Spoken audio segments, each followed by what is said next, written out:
On duty superintendent किसी की lab का उद्घाटन करने जाएंगे। तो आखिर ये चाहते क्या है कि ये हॉस्पिटल कैसा होना चाहिए? सर आप एक काम करो, हॉस्पिटल को ताला लगाओ और इसको नारायणा को हैंडओवर कर दो। अगर आपसे हॉस्पिटल नहीं चलता तो आप अपने हाथ खड़े कर दो। बड़े शर्म और बड़े अफसोस से ये कहना पड़ता है कि रियासी की आम जनता के साथ पूरी तरह से जो मजाक है यहाँ के सुपरिटेंडेंट कर रहे हैं। इसी मैडम को सिर्फ वो बताते हैं जो यहाँ पे होता ही नहीं है। ये कह देते हैं कि यहाँ पे ENT का डॉक्टर है। अब मैडम तो बार बार तो आ नहीं सकती, लेकिन उनको सुपरिटेंडेंट जो बताएगा वो उसी बात पे यकीन करेंगे। DDC चेयरमैन रियासी की जुरिस्डिक्शन में ये एरिया आता है, पर इतनी गहरी निंद्रा में जो है जो सरफ सिंह नाग साहब सोए हुए हैं कि उनकी निंद्रा मुझे नहीं लगती कब खुलेगी। एक था वो रावण का भाई जो 6 महीने सोया रहता था और 6 महीने खाता था, और ये लोग ऐसे हैं कि पहले जो इलेक्शन से पहले का समय था ये जागे थे, इलेक्शन के बाद ये लोग सो गए हैं। नमस्कार, जितने भी हमारे चैनल के दर्शक हैं सभी को नमस्कार, आदाब, सत श्री अकाल। मैं आपको अपना दोस्त साथियों प्रदीप शर्मा। तो इस समय हम डिस्ट्रिक्ट हॉस्पिटल रियासी के बाहर हैं। कल डिप्टी कमिश्नर रियासी का भी विजिट जो है वो डिस्ट्रिक्ट हॉस्पिटल रियासी में हुआ, उनका विजिट की बात करते हैं। उसके बाद आज कुछ पत्रकार बंधुओं ने भी यहाँ पे विजिट किया और कहीं ना कहीं रियलिटी जो हम आपके साथ साझा कर रहे हैं, रियलिटी आपको बताना चाहते हैं। इस समय रियासी हॉस्पिटल की बात करते हैं तो छोटे छोटे टेस्ट जो हैं वो भी बाहर से हो रहे हैं। जी हाँ, स्थानीय लोगों से भी हमने यहाँ पे बात की है। जो लोग यहाँ पे आए हुए थे अपना ट्रीटमेंट करवाने के लिए, उनके छोटे छोटे टेस्ट की बात करते हैं, चाहे ब्लड टेस्ट हो या फिर और भी छोटे टेस्ट जो हैं वो बाहर से हो रहे हैं। कुछ लोगों से भी बताना चाहता हूँ कि जो हमारे जम्मू कश्मीर यूटी के LG मनोज सिन्हा जी हैं, मेरे ख्याल से उनको सिर्फ लोगों के आईफोन और लोगों की पॉकेट से मतलब है। आम जनता का दर्द, आम जनता की तकलीफ़, उससे उनको इससे चीज़ से कोई मतलब नहीं है। रियासी में एक छोटा सा टेस्ट अगर किसी ने ब्लड टेस्ट करवाना है तो उसके लिए बाहर जो है प्राइवेट लैब बना दी गई हैं। अब वो जो कॉन्ट्रैक्ट ये है उनको देने के चक्कर में हैं। सबसे पहले तो मैं पूछना चाहता हूँ यहाँ की लोकल एडमिनिस्ट्रेशन को कि ऐसा क्या हो गया कि क्या आपकी मशीनें ख़राब हो गई जो आपको बाहर से जो मतलब एक सब डिस्ट्रीब्यूटर की तरह बनाने पड़ रहे हैं, सबलेट बनाने पड़ रहे हैं कि टेस्ट करवाने के लिए जो जनता है वो बाहर जाए प्राइवेटाइज में।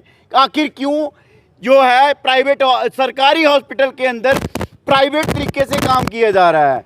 मैं तो ये समझता हूँ कि इसके अंदर जो पूरी मिली भगत है वो सुपरिटेंडेंट रियासी की है जो हॉस्पिटल के अंदर बैठे हैं। सबसे बड़ी बात यह है कि प्राइवेट अगर कोई टेस्ट ब्लड का भी करवाता है तो उसको उसकी पेमेंट करनी है, लेकिन यहाँ पे जब फ्री टेस्ट होता है तो क्यों जो गरीब इंसान है वो बाहर जाकर पैसों से टेस्ट करवाएगा? किसी को अपना टॉयलेट का टेस्ट करवाना है, ये छोटे छोटे टेस्ट करवाने के लिए क्या आप बाहर की लैब में भेजोगे? बड़े शर्म और बड़े अफसोस से ये कहना पड़ता है कि यहाँ की लोकल एडमिनिस्ट्रेशन पूरी तरह से सोई हुई है। LG गवर्नर तो सोए हुए हैं, लेकिन हमें यकीन था कि सरफ सिंह नाग जी, आज मैं उनको भी लूँगा बीच में क्योंकि वो हमेशा कहते हैं कि ये लोग मेरे खिलाफ बोलते हैं। तो सर हम आपके खिलाफ नहीं बोलते हैं, हम आपको ये बताना चाहते हैं कि ये हॉस्पिटल आपके अंडर आता है। जब DDC उधमपुर, DDC जम्मू जाके हॉस्पिटल में मुआयना कर सकते हैं, चेकिंग कर सकते हैं, तो आखिर आप कौन सी गहरी नींद में सोए हैं जो आपको हॉस्पिटल के अंदर आने में मुश्किलात आ रही है? क्यों आप हॉस्पिटल के अंदर आकर चेक नहीं कर रहे? मैं आपको एक और नेक्सस बताता हूँ इनका ही। इन्होंने ENT का जो डॉक्टर है वो यहाँ पे जो बोर्ड लगाया, बोर्ड के ऊपर साफ साफ लिखा है कि ENT का डॉक्टर यहाँ पे एक है, लेकिन आपको यहाँ पे ENT का कोई डॉक्टर नहीं है।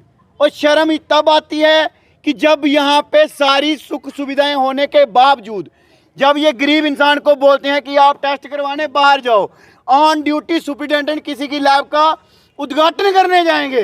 तो आखिर ये चाहते क्या है कि ये हॉस्पिटल कैसा होना चाहिए? सर आप एक काम करो, हॉस्पिटल को ताला लगाओ और इसको नारायणा को हैंडओवर कर दो। अगर आपसे हॉस्पिटल नहीं चलता तो आप अपने हाथ खड़े कर दो।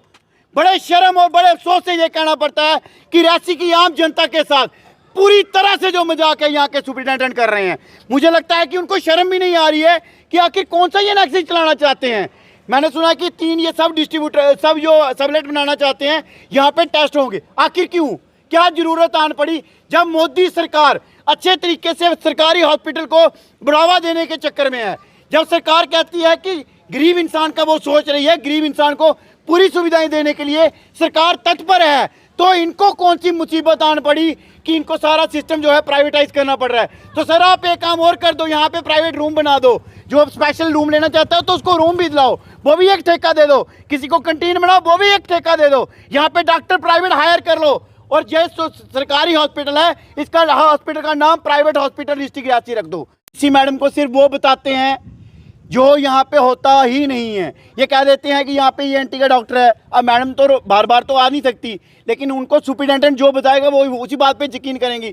तो मैं आज सारे चैनल के माध्यम से मैं यहाँ की DC महोदया जो हमारी DC विला रकवाल जी हैं, आज मैं उनसे कहना चाहता हूँ, मैडम आप रात को 1 बजे 1:30 बजे दोपहर को कभी भी अपनी मर्जी से छापा मारें, आपको यहाँ पे हर एक डॉक्टर को सामने खड़ा करके पूछना है कि कौन सी ड्यूटी है आपका, कौन सा काम है, कौन यहाँ पे फिजिशियन है, कौन गायनी का है, कौन ENT का है। अगर वो नहीं मिलता है आपको तो मैडम ऑन ड्यूटी जो सुपरिटेंडेंट है उसको सस्पेंड किया जाए, ताकि उसको होश आनी चाहिए कि क्यों इस तरह का मजाक जो है आम जनता के साथ किया जा रहा है। Thank you sir. देखिए, एक तो ये समस्याओं इतनी ज़्यादा है यहाँ पे कि उन समस्याओं की सुनवाई कभी हुई ही नहीं हमारे अस्पताल में। रेफर अस्पताल हमने इसको नाम दिया। आज हालात इतने बद से बदतर हो गए हैं कि अंदर टेस्ट कराने के लिए भी लोगों को बाहर भेजा जा रहा है। अंदर जितनी लेबॉर्ट्रीज़ है सब प्राइवेटाइज की जा रही हैं। हमने पिछले इंटरव्यू में भी कहा था कि अगर आपसे नहीं संभाला जा रहा, आप जो है प्राइवेट हाथों में इन अस्पताल इस रियासी अस्पताल को दे दें। वो हम ही थे जिन्होंने इस अस्पताल को जो है रेफर अस्पताल कहा था। आज हम इसको बोलेंगे इसको प्राइवेट हॉस्पिटल का नाम दे देना चाहिए। जहां एक सरकारी अस्पताल में जहां पे प्राइवेटाइजेशन की लहर इस तरह चल पड़ी हो कि वहां पे आज अंदर छोटी सी कैंटीन इन्होंने प्राइवेट हाथों में दी है, अंदर नहीं चल रही है, बाहर से ऑपरेट कर रही है। आज जो है टेस्ट भी बाहर से ऑपरेट करने लगे हैं, जो इन्होंने टेस्ट लेबॉर्ट्रीज भी प्राइवेट हाथों में दे दी हैं। 8-8, 10-10 लाख के अंदर मशीनें लगी हैं, और वो मशीनें इतनी जल्दी ख़राब कैसे हो गई? CT स्कैन की मशीन अंदर लगी, हमने कभी वर्क होता नहीं देखा। इतनी बड़ी बड़ी करोड़ों की मशीनें इन्होंने अंदर लगाई हैं, पर ये इन्होंने बाप का राज यहाँ पे आज हमारे अस्पताल में चला दिया है। ये समझते हैं कि ये पैसा हम आम जनता के नहीं, इनके घर से आया हुआ पैसा है। आम जनता को इन्होंने इतना दुखी कर दिया है। आज हमने यहाँ आकर देखा 2 लोग तो हमारे सामने आ गए, जिनको जो इन्होंने कहा छोटी छोटी प्रॉब्लम्स थी उनकी, उनको जम्मू रेफर कर दिया गया। 10 लोग हमें ऐसे मिले जिन्होंने कहा कि इन्होंने हमें साफ तौर पर बोल दिया आप बाहर से टेस्ट करा के जाएं। दिन दिहाड़े वर्किंग आवर्स में जो है एक सुपरिटेंडेंट बाहर जाके लेबॉर्ट्रीज की इनॉग्रेशन करता है। ये कैसी धांधलियां रियासी डिस्ट्रिक्ट अस्पताल में चल रही हैं? सुपरिटेंडेंट क्या कर रहा है? और मुझे एक तो समझ ये नहीं आ रही, इतने सालों से सुपरिटेंडेंट रियासी बैठा है, इसके ट्रांसफर क्यों नहीं होते? देखिए, नेता सोए हुए हैं। रियासी का चुनी हुई कुर्सी पे बैठा नेता सरफ सिंह नाग, DDC चेयरमैन, रियासी की जुरिस्डिक्शन में ये एरिया आता है, पर इतनी गहरी निंद्रा में जो है जो सरफ सिंह नाग साहब सोए हुए हैं कि उनकी निंद्रा मुझे नहीं लगती कब खुलेगी। एक था वो रावण का भाई जो 6 महीने सोया रहता था और 6 महीने खाता था, और ये लोग ऐसे हैं कि पहले जो इलेक्शन से पहले का समय था ये जागे थे, इलेक्शन के बाद ये लोग सो गए हैं। सरफ सिंह नाग जी का वो कार्य है। अगर आप मौलिक सुविधाएं लोगों को प्रदान नहीं कर सकते, मौलिक सुविधाएं जिसमें से सबसे प्रखर जो है अस्पताल की सुविधा है, तो आप लोग कुछ नहीं कर सकते। मैंने पिछले इंटरव्यू में भी कहा था, अगर आप CMO साहब रियासी में आकर काम नहीं कर सकते तो या वॉलंटरली रिटायरमेंट लें, नहीं तो हम रियासी के लोग आपको धक्के मार के रियासी से बाहर निकाल लेंगे। क्यों? क्योंकि आप जिस चीज़ की तनख्वाह ले रहे हैं उसका कार्य आप 1% भी नहीं कर रहे हैं। आपका काम है बाहर जा के जो ये अस्पताल है इनके मुआयने करने, उनकी कार्य प्रणाली देखना। आप तो पूरे दिन अपने दफ्तर में जो है वहाँ AC लगाकर बैठे रहते हैं, काम धंधा आपको। कोई 12-1 बजे आया, एक मेरे ऐसे घर के साथ में ही लड़का रहता है, उसको पेट में दर्द हो रही थी, उसको पता नहीं गैस बन गई थी, पता नहीं क्या हो गया था। तो मैं हॉस्पिटल में आया, रात को कोई 1 बजे आया था, तो मैंने इधर दिखाया, उन्होंने पर्ची उर्ची लिखी, तो डॉक्टर बोलता कि इनको इंजेक्शन लगवाओ। उनको ये नहीं पता लग रहा था कि इंजेक्शन कौन से लगाने हैं कौन से नहीं। उन्होंने 8 इंजेक्शन 9 लगा दिए, और उस बंदे को पूरे इन्फेक्शन हो गई थी, पूरा लाल फिर गया था वो। फिर उन्होंने पहले का लिख दिया था रेफ़र जम्मू GMC होटल में, उधर हॉस्पिटल में। वहाँ पर हमने रेफ़र करना था, कैसे करना था रात को। फिर एक बंदा और आया, उसको भी लेडीज़ थी, उसको भी दर्द हो रही थी पेट पे, तो उन्होंने बोला इनको भी रेफ़र करो, दोनों जने साथ में जाओ और किराया आधा करके दे देना। यही बात हुई थी। कितने डॉक्टर थे रात के समय आप आए? एक ही डॉक्टर था, वो भी कश्मीर का था, उसको पता ही नहीं था दिन दुनिया के क्या कर रहा है क्या नहीं, इंजेक्शन लगाते जा रहा था। पंचायत सुजनदार से हूँ। एक्चुअली मेरे जो छोटी सिस्टर था, इसका यूराइन और इसका CBC का टेस्ट लिखा डॉक्टर साहब ने कि ये बाहर से करवा के आओ। अगर इतना बड़ा सर यहाँ पे हॉस्पिटल, डिस्ट्रिक्ट हॉस्पिटल हमारे रियासी के अंदर, अगर हमें टेस्ट बाहर से करवाने पड़ेंगे तो इतनी बड़ी बिल्डिंग खड़ी करने की क्या ज़रूरत है सर? और ना तो इधर प्रॉपर तरीके से तो कोई डॉक्टर बैठता है। उन्हें CBC और यूरिन का टेस्ट जो है उन्होंने बोला है कि बाहर से प्राइवेट लगा के रखो। क्या बोला क्यों नहीं होगा? बोलने लगे कि मशीनें ख़राब हैं। हाँ। ये इतनी बड़ी बिल्डिंग है, इधर गरीबों का इलाज होता है, लेकिन ये गरीब कहाँ, ये तो बोल रहे हैं कि प्राइवेट, हम गरीब कहाँ से ये पैसा लगाएंगे। और ये गवर्नमेंट ने ऐसा ये सिस्टम चलाया है कि ये मुफ्त में किया जाएगा, लेकिन ये क्या मुफ्त में क्या, ये हमें पैसे नहीं हैं हमारे पास। हम पहाड़ी एरिया के रहने वाले हैं, दिहाड़ी लगा कर हम ये टाइम पास करते हैं, लेकिन इधर बच्चे लाए हैं तो बोलने लगे भाई आप प्राइवेट चले जाओ। अच्छा आप मुझे बताओ, ये इधर अस्पताल में कोई गरीब पेशेंट को कोई देखने वाला होता है? इनका स्टाफ किस तरीके से बात करता है और किसी के साथ जो है वो देखा जाता है, इसका ख्याल रखा जाता है यहाँ किसी का? लेकिन मैं तो यहाँ भर्ती नहीं हुआ हूँ, ये तो मैं बता नहीं सकता कि कैसी केयर हो रही है उनकी। आपके हिसाब से जो आपने देखा है इधर तक, ये डिस्ट्रिक्ट अस्पताल रियासी है इतना बड़ा, मोदी साहब हो रहे हैं 5 लाख का इलाज सबका फ्री हो रहा है, 50 का टेस्ट भी नहीं कर रहे हैं, तो क्या कहते हैं? हम तो ये क्या बोल रहे हैं इसमें, गवर्नमेंट तो बहुत कर रहे हैं, लेकिन इधर जो एडमिनिस्ट्रेशन है सब गलती तो इनकी है।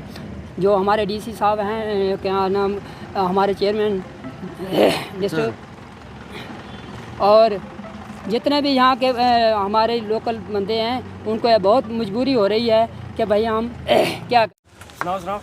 डॉक्टर साहब ने CBC लिखा तो उन्होंने बोला टेस्ट करवा के लाओ, अंदर से हो जाएगा टेस्ट। तो मैं अंदर गया तो टेस्ट नहीं हुआ। क्या बोला उन्होंने? तो उन्होंने बोला कि बाहर से करवा के लाओ, बोलते कि हमारी जो मशीन है वो ख़राब है। ठीक है, बड़ा हम आपके साथ साझा कर रहे हैं, रियलिटी आपको बताना चाहते हैं। इस समय रियासी हॉस्पिटल की बात करते हैं तो छोटे छोटे टेस्ट जो हैं वो भी बाहर से हो रहे हैं।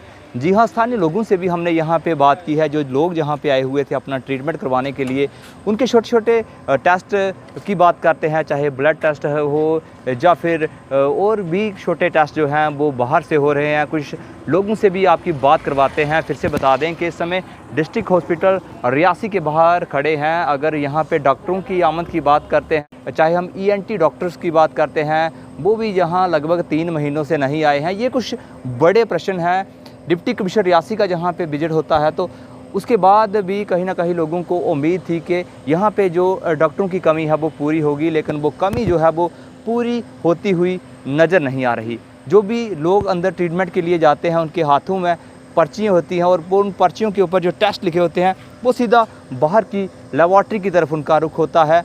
बाहर की लेबॉर्ट्रियों के साथ इस हॉस्पिटल का रिश्ता क्या कहलाता है, ये भी कुछ बड़े प्रश्न हैं। कुछ यहाँ पे आए हुए पेशेंट, उनसे भी बात करवाएंगे और स्थानीय लोग जहाँ से, उनसे भी बात करवाएंगे कि आखिर उनका क्या कहना है, आखिर कब स्टेप लिया जाएगा इस डिस्ट्रिक्ट हॉस्पिटल रियासी के सुधार के लिए। क्योंकि कहीं ना कहीं यहाँ पे अभी भी बहुत सारी दिक्कतें हैं। यहाँ पे अगर पर्ची काउंटर की बात करते हैं तो वहाँ पे भी बहुत लंबी लंबी लाइनें लगी होती हैं, लेकिन सिंगल विंडो सिस्टम वहाँ पे भी काम कर रहा है। ये कुछ बड़े प्रश्न हैं। कुछ और यहाँ के लोगों से बात करवाते हैं, क्या उनका कहना है। आप भी कमेंट के माध्यम से अपनी राय ज़रूर दें कि आपका एक्सपीरियंस डिस्ट्रिक्ट हॉस्पिटल रियासी में कैसा रहा।